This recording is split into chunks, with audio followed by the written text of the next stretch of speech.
Wel, croeso cynnes iawn I chi'n ôl i'r hael grasboeth yma yn Llanelwedd ar ddwrnod cyntaf. Sioe Frenhinol Cymru a diwrnod y gwartheg bif oedd hi heddiw. A mae'r pencampwyr y dosbarthiadau 15 ohonyn nhw tu ôl I fi wan. Mae gen I ddau yn cadw cwmni fi fel sydd wedi bod trwy'r dydd. Dyma fo, Richard Tudor, ac mae o'n newydd ennill, I dad ei fan mae gyntaf, newydd ennill y Sybryner Rhiba Glas ac yn y sioe. Llon gyfechiadau mawr. Ac wrth gwrs, wedi dygyd mynydd fach I ddyn ôl ato ni. Mae Ifan, a ti cael sioe brysur? Sioe brysur iawn, da i'n crwydro amgylch y maes yn paratoi ar traglen yr rhaglen uchafbwyntio hyn, ond yn cael y fraint ar anrhydedd lenni eto, ddod ato chi fan hyn I gylch y gwartheg. Mae o'n ledd yn dwi. Wel, os ta'n byd tebyg I fi, yn dyfu, mae'n 15 o fridiau fan hyn, a mae dosbarthiadau cry iawn wedi bod drwy dydd. Oes, a maen nhw'n werth I gweld. A dewch I ni atgoffa'n hyn nawr a chythiadau wrth gwrs o siwt mae pethau wedi bod yma o ran y prif bencampwriaeth dros y blynyddoedd diwetha.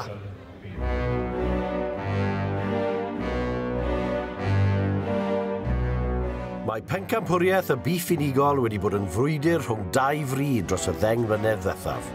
Y Lims a'r Charolais. Y Lims wrth ennill llynedd yn fuddigol am y 4edd tro yn y 5 mlynedd diwethaf. Mae e wedi dewis pencampwr y bif unigol y sioe frenhinol. Yr Heifer Limousin sydd wedi mynd â hi. Tybed gall y Charolais droi'r drol eleni.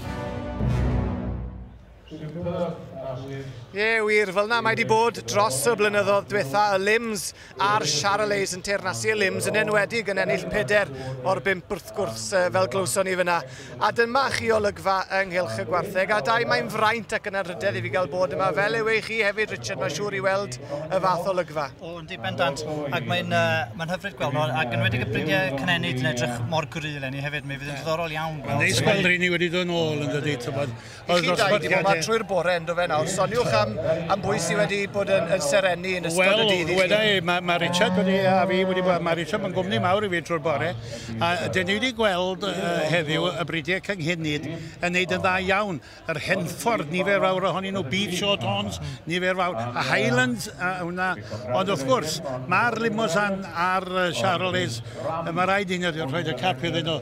Mae nhw yn wartheg arbennig iawn. Mae angen rhywbeth eitha arbennig I gyro hynny, wrth gwrs. Be wyt ti feddwl, dwi wedi colli men angalon ar y tarw heri ffwrdd ti'n meddwl, ond mae o fewn yng nghanol, a mae bridiwr ifanc, y bachgen sy'n Bernardi Alwyn Rhys, cacennach pennal, ac I chi Gymru gyfan I wybod, mae Alwyn yn nai i'r diweddar anwyl Richard Rhys pennal, y baswr gorau, welon ni erioed yn de, y baswr o bennal. Mae o'n nai iddo fe, mae'n bridio Charolais, ac mae e wedi cael gwobr John Gittins am ei gyfraniad i'r defed yn y sioe yma.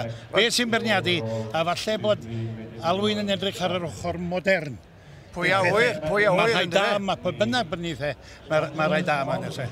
Dau o'n ifwch I ddoi yn dod ni yn sied y gwartheg fyna, a soniwch chi'n syth bin wrtha Ifan, a na darw Henffordd, wy'n wedi gweld I wella erioed. A beth am I ni fynd nôl os ellwn ni nawr at y tarw Henffordd, o'n i'n gweld shot o hwnnw fe fyna a shot o'r beiriad yn gynharach os ellwn ni gael llun o'r tarw Henffordd. Mae'n darw bron a bod perffaith o ran y bryd, yn dywe, Richard? Yndi, ac oedd dau sôn fan am gwartheg modern yma. Wel, mae hwnna yn twist, chybod, mae hwnna anifel bryd traddodiadol, ond mae o'n darw modern dros ben, chybod? Mae o'n arbennig o darw o rannu hyd a'i gorff a'i gryfder o. Ac wrth gwrs mae'r darw wedi ennill yn barod yn y Highland Show yn yr Alban, so mae genno chydig bach o hanes yn barod. Ond wedi dod allan fan hyn, mae'r bridiau wedi cryfhau y salers o'n arddang gwrs wych, a mae yna darw arbennig saler yn y pencampwriaeth yma. A fawr ac yn dda, ydy? Yndi, mae Alun Glan y Môr, dwi'n meddwl bod y tarw wedi dod mewn o Ffrainc, mae o'n esiampl gwych o'r salers allan yn Ffrainc, efo'i gryfder a'i hyd ac wrth gwrs y cyrniau. Mae hwn yn dal anwen un nawr. A gwartheg Dion, cynrycholeg o'n bryd cynhenid ni, ynddo fe, ac Alwyn Rhys yn taro llygad dros yr heffer yma. Beth am hon te, Dai? Wel, mi oedd Richard wedi ffansio hon pan ddoth i'r ring bora ma'n dod Richard. Mae'n modern ydi, Welsh Black. Theri Gymreig, ond mae'n fodern, mae pen pertyn ni, a mae corff da di nhw Richard. Ydy, dwi'n meddwl mae hon mynd i gael ei dynnu ymlaen, sy'n ni'n meddwl, ond dim byd i'r beiniad heddiw. Ond fel ydych, dar i fi dotsiatig, tynodd i'n llygad i sydd yn cychwyn. So, yndi, mi rai cadw llygad yma.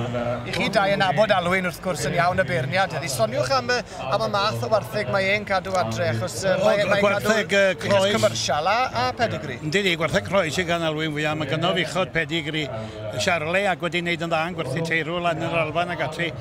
Ond mae o'n stocman arbennig iawn.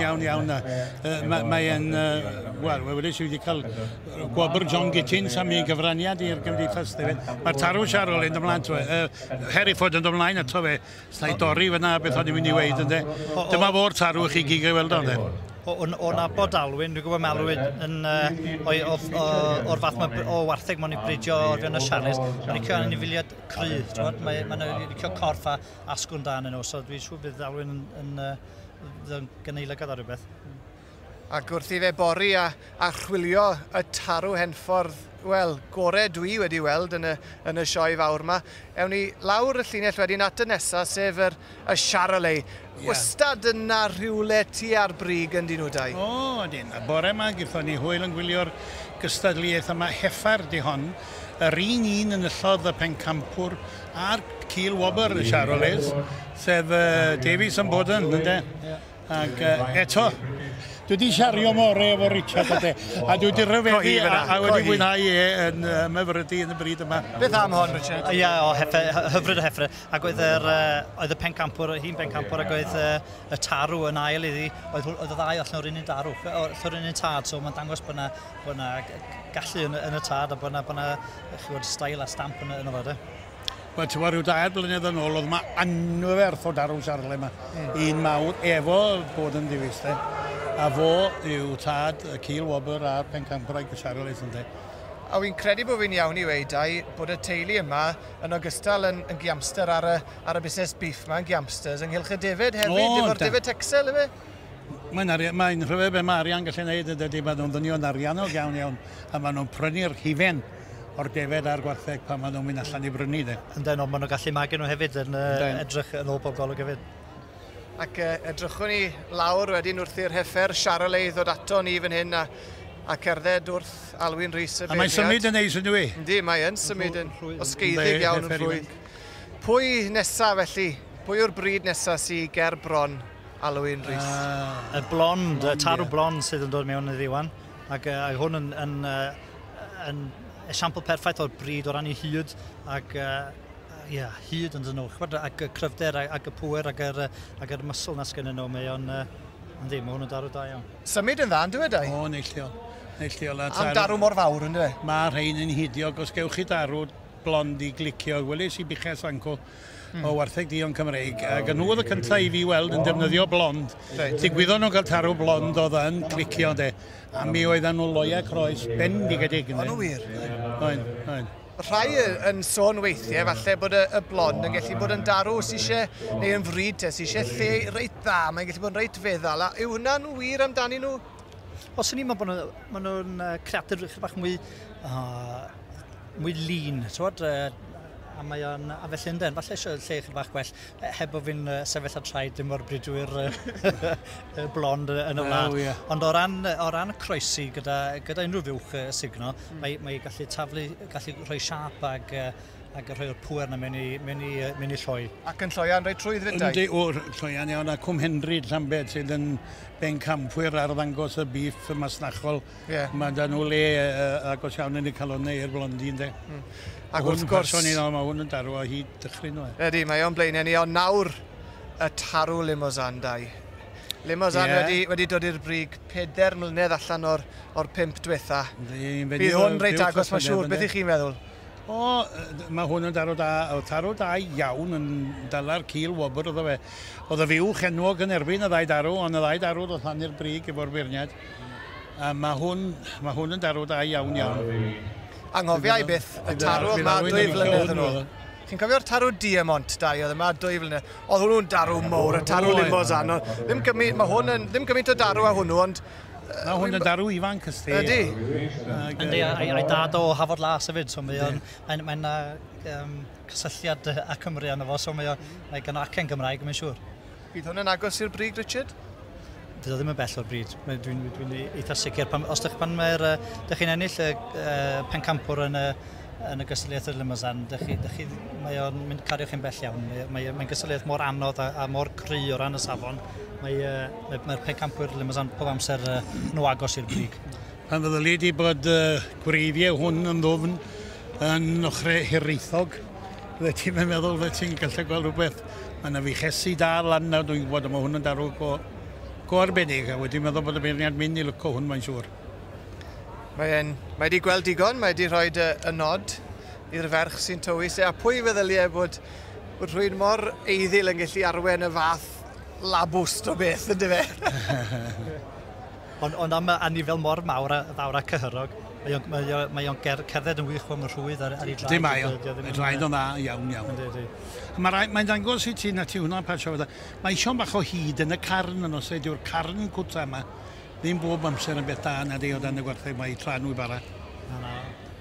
Wrth i ni weld y simental yn dod ger bron Alwyn Rhys y beirniad, ac mae hon yn fywch fawr, boes. Mae'r rhain a gweud y gwirtha ti, o tair o'r rhain yn erbyn i gilydd a bwys i gilydd pan o'n nhw'n dyfarnu'r 3 gorau yn y simentals. A wedaeth y tîm peth o'n nhw'n ledd i'r llygad yn dweud. Mae'n anferth o fywch yn dwi. Gan nhw 5 o wartheg fel un at i gilydd fori, fydda nhw'n berig. A mae dda gweld fywch y llo yn dod fyny, achos mae fywch sydd yn magu llo, mae'n anodd i ddangos ei hun ar ei gorau, a fod chi'n gwybod dan straen ag yn magu llo, mae'n eitha gamp i gael fywch mynd i'r fel pencampwr o'ch bryd. Digon o lath, a mae'n leithog yn dwi. Alwyn yn lyco gwartheg cryfion fel ydy di sôn, cyhyrog, a mae hon siŵr o bod yn... A di'r simental ddim yn rhyw bryd sydd yn boblogaidd iawn yng Nghymru, ac wrth gwrs boblogaidd iawn yn yr Alban, mae defnyddio... Na'r syndod mwyaf, Richard, ynddi. Pam hynny ti? Wel, cadw biwch mor fawr i fagu un so, diolch yn ei synwyr, rili, na di? Na, ond mae'r ochr y lleithog ac o ran, maen nhw'n hawdd i'w drin, mae'n lot o'r hynweddau da i'r bryd.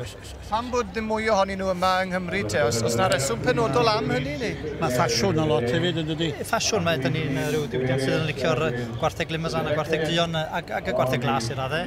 Ond cywch i'r Alban, mae'r simental a'r sim Angus maen nhw'n licio, mae'n croesi'n dda. Ac edrychwn ni nawr ar y Belgian Blue neu'r glas Brydeinig fel mae'n cael ei enwi erbyn hyn yn dod i fyny, ac hon yn hyffyrddus iawn dau. Dyma'r bryd sydd wedi gwella mwyaf o'r brydiau i gyd wedi dod i Brydain Fawr. Mae nhw erbyn hyn y wartheg, mae lliwiau nhw'n wych erioed ynddi, ond mae nhw wartheg sy'n symud lawer iawn gwell na oedd y Belgian Blue. Ac mae nhw'n gyhyrog, ond dim mor ofnadwy o gyhyrog a bio nhw. Dwi'n meddwl bod rhain yn gallu bod y wartheg neis iawn. Ond dyna, da ni wedi sôn y bore yma fi o dau, chydig cwyr yn yr anifiliad, a dyna lle maen nhw wedi gwella lot fawr ar y rhai glas yma. Yr rhai cyntaf wrth mynd i'r wlad, oedden nhw'n gyhyrog ac o'n nhw'n gallu cerdded, ond maen nhw wedi gwella nhw lot fawr, so maen nhw'n honna heffer fendigedig. Wel, un peth sy'n sicr, mae yna dipyn o ffordd i fynd yn y bencampwriaeth yma, sef pencampwriaeth y gwartheg beef yma yn y sioe yn Llanelwedd. Dipyn o ffordd i fynd, lot o waith i Alwyn Rhys y beirniad, felly ewn ni am egwyl fer, ond dewch chi nôl ato ni yn fuan iawn.